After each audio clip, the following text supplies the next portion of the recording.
Hello, જય માતાજી મિત્રો, સ્વાગત છે બ્લોગમાં તમારા બધાનું। તો મિત્રો આપણે સાંચોરથી થોડા આગળ આવી ગયા છીએ મામાના ઘોડે। 4-5 કિલોમીટર થોડું આગળ આવો તો તમને મામાના ઘોડાનું દર્શન કરાવો મિત્રો। તો થોડા આગળ આવો તો ત્યાં મંદિર છે અને તમે દર્શન કરી શકો છો મિત્રો। તો બન્યા જો બ્લોગમાં હું તમને દર્શન કરાવું મિત્રો। તો જોઈ શકો છો મારા વિડીયોમાં તમે મામાના ઘોડાના દર્શન કરી શકો છો। તમે જોઈ શકો છો તો ચારેક ઓર તમને દેખાતી હશે મૂર્તિઓ અને ઘોડા દેખાતા હશે તો મિત્રો તમે મારા બ્લોગમાં દર્શન કરી શકો છો। તમે જોઈ શકો છો મિત્રો, તમે આગળ બતાવી દો। તમે જોઈ શકો છો કેવડી કેવડી મૂર્તિઓ, મોટી મોટી મૂર્તિઓ છે।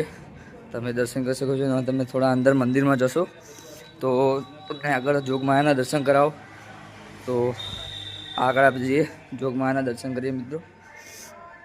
તો આ છે જોગમાયાનું મંદિર અને તમે અંદર જોગમાયાના દર્શન કરી શકો છો। મૂર્તિના જોઈ શકો છો, મૂર્તિ તમને દેખાતી હશે અને આ મંદિર છે મામાનું।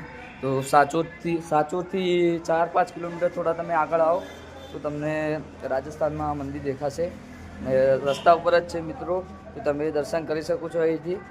અને મિત્રો કેવો લાગે છે મારો, સારો લાગતો હોય તો કમેન્ટમાં જણાવજો અને સબસ્ક્રાઈબ કરી દેજો યુટ્યુબમાં મિત્રો અને ફેસબુકમાં ફોલો કરી દેજો। જય માતાજી, મળીએ બીજા બ્લોગમાં, આગળ તમને બતાવીશું બીજા બ્લોગ। તો બન્યા રહેજો બ્લોગમાં। જય માતાજી, જય બાબારી।